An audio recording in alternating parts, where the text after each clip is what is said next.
Welcome to TIT news. మన channel మరణిస్తాం. బిరుదు రాజమల్లు ఆకస్మిక మరణం తీరని లోటని మాజీ జిల్లా పరిషత్ సభ్యులు ఐల రమేష్ అన్నారు. బుధవారం స్థానిక జూనియర్ కళాశాల మైదానంలో బిరుదు రాజమల్లు చిత్రపటానికి నివాళులర్పించి వాకర్స్ అసోసియేషన్ ఆధ్వర్యంలో 2 నిమిషాల మౌనం పాటించారు. ఈ సందర్భంగా ఐల రమేష్ ఉద్వేగానికి లోనై బిరుదు రాజమల్లు మరణం పట్ల కంటతడి పెట్టుకున్నారు. తనకు రాజకీయ భిక్ష పెట్టింది బిరుదు రాజమల్లు అని, బడుగు బలహీన వర్గాల నాయకునిగా అందరికీ అండగా ఉంటూ ఎంతో మందిని రాజకీయ నాయకులుగా తయారు చేసి తనదైన ముద్ర వేసుకున్నారని అన్నారు. అంచెలంచెలుగా ఎదిగిన బిరుదు రాజమల్లు కారోబార్ నుండి ఎమ్మెల్యే స్థాయి వరకు ఎదిగి ఉమ్మడి కరీంనగర్ జిల్లా శాసించారని పేర్కొన్నారు. బిరుదు రాజమల్లు ఆయన సాధన కోసం ప్రతి ఒక్కరూ పాటుపడాలని కోరారు. రాజమల్లు మనలో లేకపోవడం దిగ్భ్రాంతి కలిగించిందని, అందరికీ పెద్దన్నగా ఉండే బిరుదు రాజమల్లు అనారోగ్యంతో మృతి చెందడం సుల్తానాబాద్ పట్టణం విషాదంలో మునిగిపోయిందని అన్నారు. రాజకీయ రంగంలో అన్ని వర్గాలకు అండగా ఉంటూ అభివృద్ధిలో ముందు వరుసలో ఉన్న నాయకునికి బిరుదు రాజమల్లు సౌమ్యునిగా పేరు పొందిన క్రియాశీల రాజకీయాలలో చెరగని ముద్ర వేసుకున్నారని స్పష్టం చేశారు. ఈ కార్యక్రమంలో వాకర్ అసోసియేషన్ ప్రధాన కార్యదర్శి మంద శ్రీనివాస్ గౌడ్, రాజేంద్ర ప్రసాద్, మల్లేశం, కొలిపాక రవీందర్, శ్రీనివాస్, తిరుపతి, ఎనగంద్ర ఎల్లయ్య, సామల రాజేంద్ర ప్రసాద్, న్యాతరి శ్రీనివాస్, బూడిద స్వామి, అనిల్ రాజు, వెంకన్న, మహేందర్, ప్రవీణ్, పూర్ణచందర్, రమేష్, శ్రీనివాస్, జాన్వి, శ్రీనివాస్, వెంకటేష్, ప్రభాకర్, వేణు, ఎలిగేటి రమేష్, బాలసని శ్రీనివాస్, సతీష్, పిట్టల సంపత్, స్వామి తదితరులు పాల్గొన్నారు.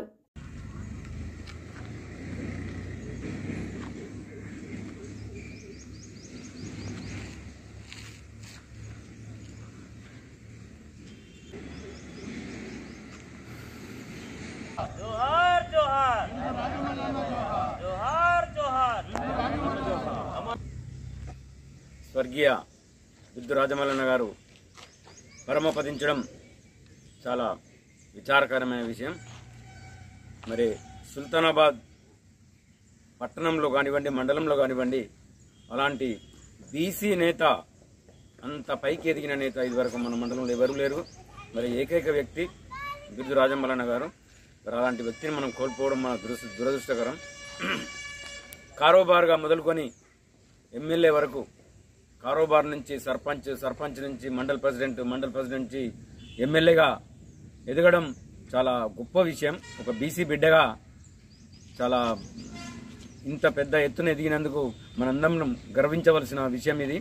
మరి అలాంటి మంచి నేతను మనం కోల్పోవడం మన దురదృష్టకరమని నేను తెలియజేస్తున్నాను.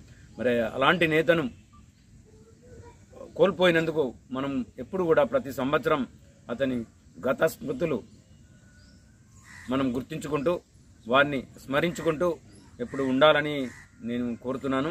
మరి ప్రతి ఒక్కరికి కూడా ఆయన అంటే చాలా ప్రేమ, అభిమానం, గౌరవం అన్నీ కూడా ప్రతి ఒక్కరు చిన్న పిల్లానికి అంచెలు మొదలుకుంటే వృద్ధుని వరకు కూడా ఆయన అంటే చాలా అభిమానం చూపే ప్రజలందరూ కూడా నిన్న శోకాతత్వంలో మునిగిపోయి నిన్న అంత్యక్రియలు కూడా చేయడం జరిగింది. మరి నేను అతనికి ప్రియాతి ప్రియమైన శిష్యుని. నాకు రాజకీయ నేర్పిండంటే అతనే. మరి ఏదేమైనా కానీ గురువు, తల్లిదండ్రి తర్వాత గురువు, అలాంటి గురువుని కోల్పోయినందుకు మరి నేను ఎప్పుడు కూడా ఆయనకు నేను అణిగి మెరిగి ఉంటానని, వారిని ఎప్పుడు తలుచుకుంటానని తెలియజేస్తూ, మరి అందరూ కూడా అలాంటి మంచి వ్యక్తిని మర్చిపోవద్దని ఎప్పుడు కూడా స్మరించుకుంటూ ఉండాలని నేను కోరుకుంటూ ఒక 2 నిమిషాలు అందరూ మౌనం పాటించవలసిందిగా కోరుతున్నాను. వారి ఆత్మకు శాంతి చేకూర్చాలని 2 నిమిషాలు మౌనం పాటించవలసిందిగా కోరుతున్నాను.